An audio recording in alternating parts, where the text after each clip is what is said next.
दैनिक भास्कर, मुंगेर भास्कर, भागलपुर, मंगलवार 17 जनवरी 2023। लगमा गांव की बौद्ध मूर्तियों का खुला रहस्य। इतिहासकारों ने बताए बौद्ध की मूर्तियां। लगमा में प्राचीन बौद्ध देवी देवताओं की है 3 दुर्लभ मूर्तियां। लतखोरवा गोसाई बताकर पीटे जा रहे थे। बलुआ पत्थर से निर्मित है 6ठी सदी की तीनों मूर्तियां। गाँव के खेत में सैकड़ों साल से थी उपेक्षित। अंतर्राष्ट्रीय बाजार में मूर्तियों की है करोड़ों में कीमत। असरगंज के लगमा गांव के खेत में स्थित मूर्ति एवं शिला पर खुदाई से प्राप्त दूसरी मूर्ति बौद्ध देवता चंद्रोशन की है। चंद्रोशन ध्यानी बुद्ध अक्षोभ्य से उत्पन्न इस देवता की कल्पना भयानक स्वरूप में की गई है। नरमुंडों पर आसीन इस देवता की जिह्वा और दांत बाहर की ओर निकले हुए होते हैं तथा हाथों में खड्ग और तर्जनी पाश होता है। इस देवता का एक पैर नरमुंडों पर और दूसरा पृथ्वी को स्पर्श करता हुआ होता है। भास्कर एक्सक्लूसिव, दीपक कुमार सिंह, असरगंज। मुझे आज भी लगमा गांव में हजारों की तादाद में बौद्ध भिक्षुओं की पदचाप सुनाई देती है। समय के थपेड़े से बने इस गांव ने मानवता, शांति और इंसानियत का एक बड़ा कालखंड जिया है।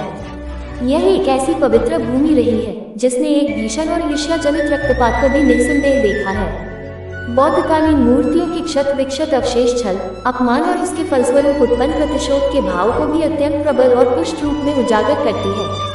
यह बातें प्रतिमा का अवलोकन करने के उपरांत मूर्ति विशेषज्ञ सह इतिहासकार सोमनाथ आर्य ने सोमवार को बातचीत के दौरान कही।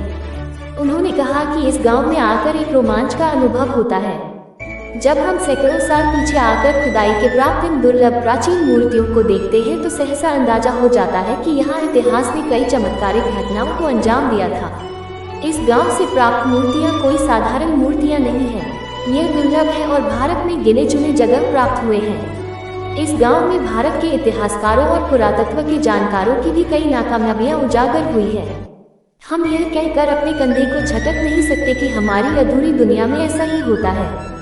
इस गांव के आसपास इतिहास के ब्रह्मांडीय स्तर पर मानवता अपनी नजरें उठा सकती है और नए क्षितिज की ओर देखना शुरू कर सकती है। बहरहाल, लंबे समय की सतत अध्ययन और रिसर्च के बाद मैंने इन प्राचीन मूर्तियों की पहचान करने में सफलता हासिल की है। तीसरी मूर्ति वसुधारा की है। बौद्ध ग्रंथों में इसे रत्नों की धारा बताया गया कि तीसरी मूर्ति वसुधारा देवी की है।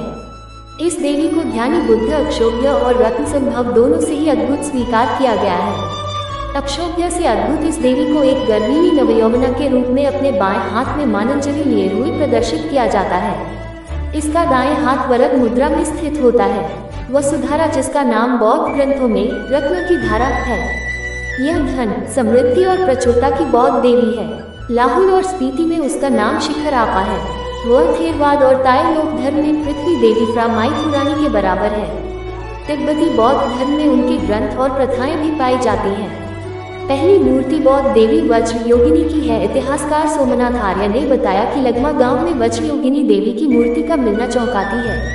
प्राचीन बौद्ध धर्म ग्रंथ के अनुसार यह मूर्ति ध्यानी बुद्ध अक्षोभ्य से उद्भूत देवी नैरात्मा और वैरोचन से अद्भुत वज्रवाराही की सदृश है। देवी नग्न रूप में मानव शव पर प्रत्यालीन आसन में प्रदर्शित होती है।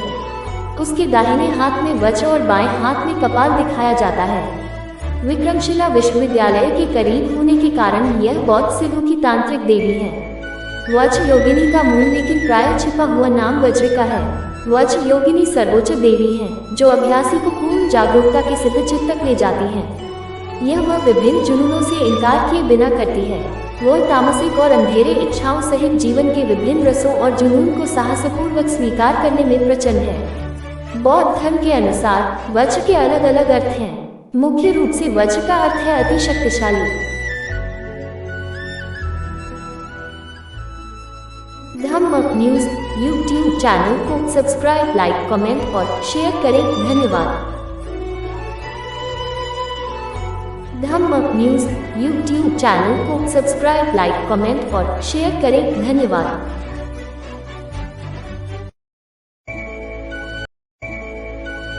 धम्मक न्यूज यूट्यूब चैनल को सब्सक्राइब, लाइक, कमेंट और शेयर करें। धन्यवाद।